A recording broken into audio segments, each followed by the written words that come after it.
Hey everyone, welcome back to the channel. We have a fun one here today. We'll be doing our meal prep using a whole chicken.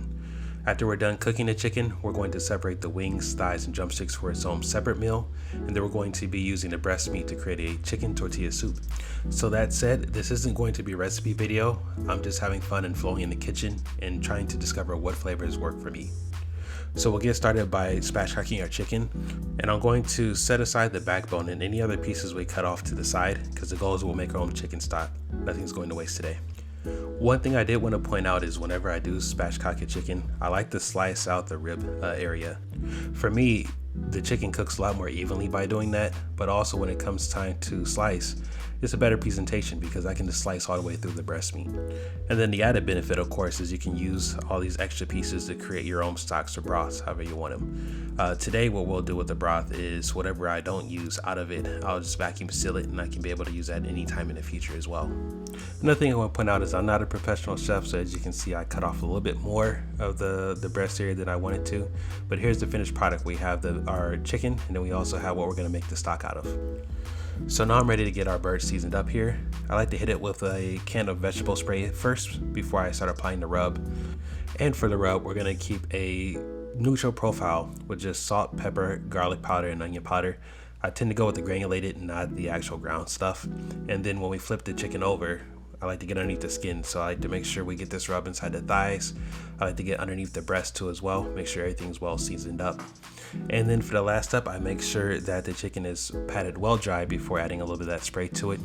And I just sprinkle the rub over the top. I don't like to try to rub it in with my hands because that just kind of clumps everything together.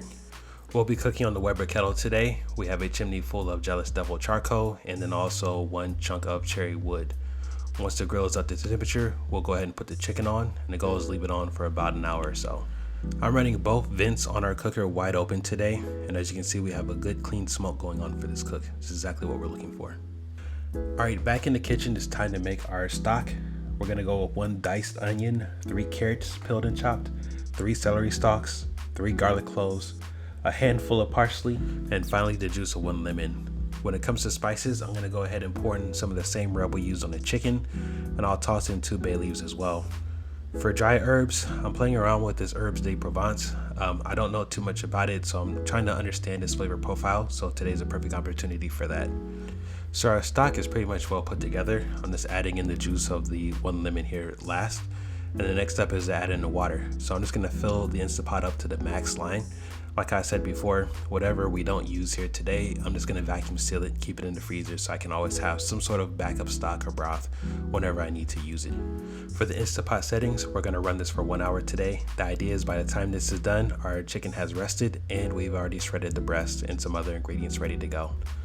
So it's been exactly 1 hour and our chicken looks wonderful. We had that crispy golden brown look that we always achieve for. I almost feel bad having to shred this down because of how good this looks and how good this smells. Now when temperature checking it, I went slightly higher than my target times when it comes to the breast, but that's fine. Something I learned from cooking chicken breast indirect a couple of times is that it's still pretty juicy as long as you let it rest properly.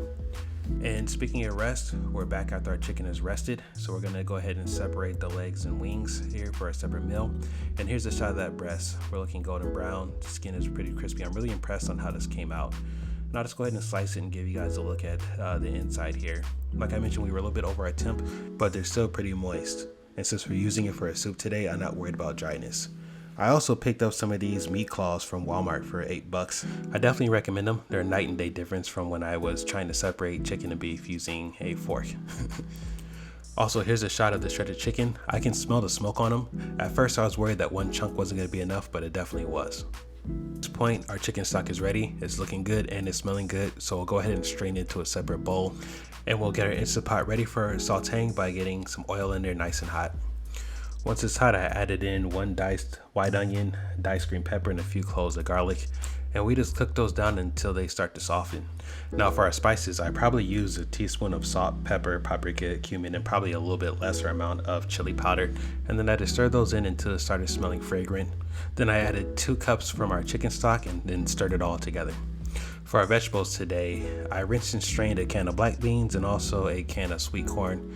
Went ahead and tossed those in. And then for our diced tomatoes, I just decided to use the whole can, including the juices. We poured all that in there too as well. While these flavors are coming together, I'm gonna get the temperature up so we can get a simmer going on. I also found a can of chipotle peppers in the pantry, so we added one in. We'll see how the flavor goes with that. I realized I'm missing a citrus element, so I added in the juice of 1 lime here to kind of balance out the profile. I'll give this a minute here for everything to build up, and then we'll add our last ingredient, which is our shredded chicken. And here we go. We're looking good so far. So our next step is to bring this out to a simmer, and we'll let it go for about 25 minutes or so. So we're back here. It's been closer to about 30 minutes, but we're ready to plate and it's smelling delicious. Here's a shot of it in the bowl. I'm gonna go ahead and add in a lemon, some avocado slices, some tortilla strips, and that's it, we're done. It tastes really great. The smoke from the chicken pairs really well with the spices and the juice from the lime. So if you guys enjoyed this video, try it for yourself and let me know what you think or did differently. See you in the next one.